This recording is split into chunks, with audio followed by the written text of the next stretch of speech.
Hi, I'm John Worms back again. Before I continue with my discussions on the animals that I've written about in the book Strange Creatures Seldom Seen, I'd like to first introduce someone special. Sean Cote, my social media manager, which I need badly. When she took over a little publishing place in a nearby town for the Around Town magazine,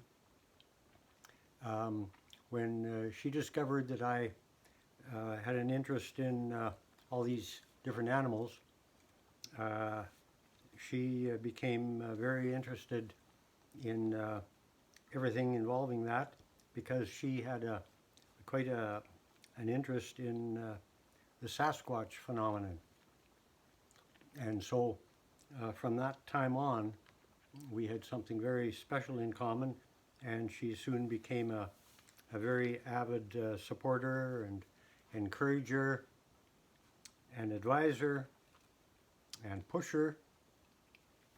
And it has taken years of pushing to get me to this point where I'm finally communicating with you by means of this medium. So I would like to give her a great deal of credit and thanks for helping me arrive at this stage.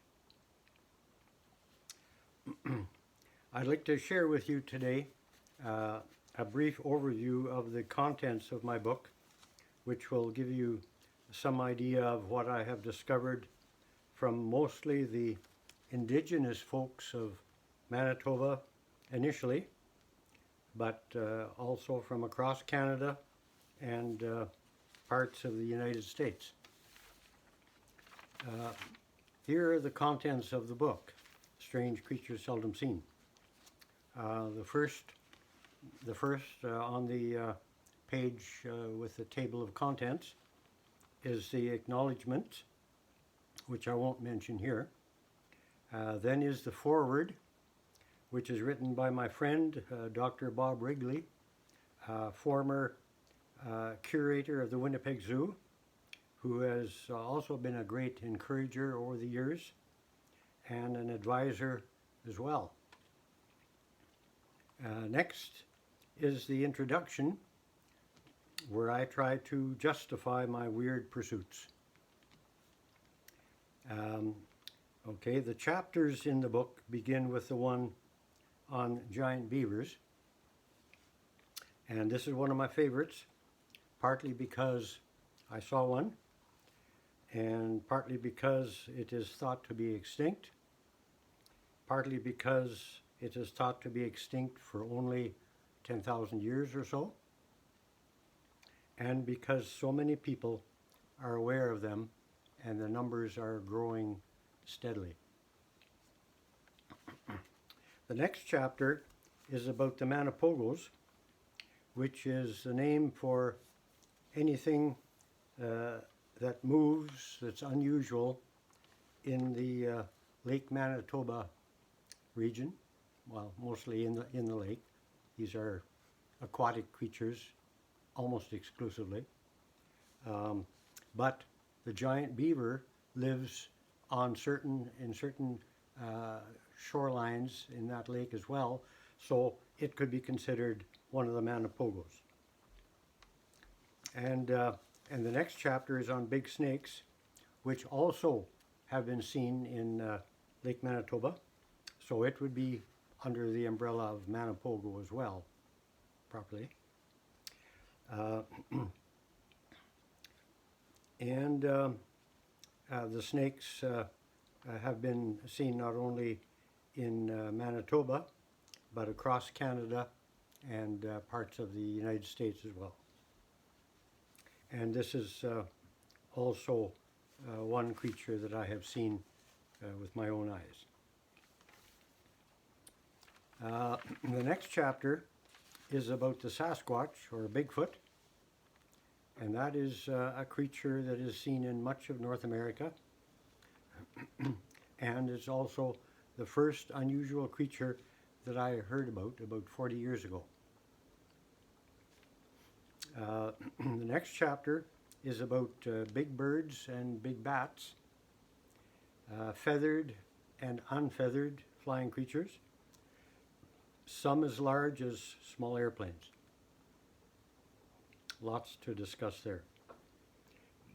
The next chapter is on beaver ducks, or duck beavers. They have a beak like a platypus, and I have heard of them being seen by different people in Manitoba. Rumors of them in Ontario, so they're probably across Canada in the south and central and northern regions, but fairly rarely seen.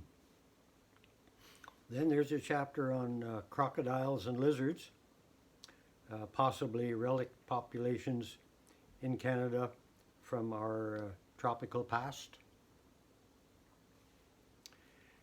Another chapter, becoming one of my favorite ones, is the underwater moose, which is a bizarre, barely moose-like, short-legged, very heavy animal living underwater and under the ice. Believe it or not, this is a common story in parts of Manitoba. And I think references would match this creature that I've heard in British Columbia as well, and Ontario for sure. The next chapter is about sea dogs, and they are simply a dog-like animal that's reported in different lakes in Manitoba. The next chapter is on whales, which are big creatures living in northern lakes, largely Manitoba, as far as I know, that resemble whales. Then the next chapter is about big frogs, and that is an array of frog and toad-like amphibians. Chapter next is dry rats, and that seems to be a dangerous breed of muskrat, perhaps. A very muskrat-like animal that goes for the jugular and hangs on. The next chapter is entitled Big Moose, Small Moose. And that's exactly what it says. Super big and super small moose, with a fair number of witnesses.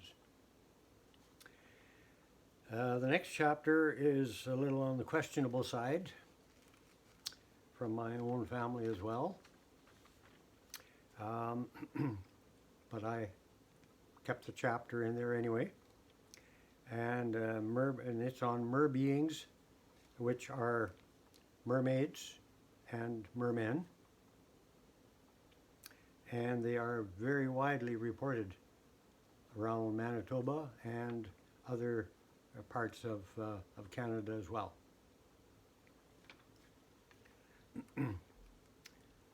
And the last chapter is on miscellaneous creatures, and those go all the way from lions to monkeys to supersized rabbits and much more.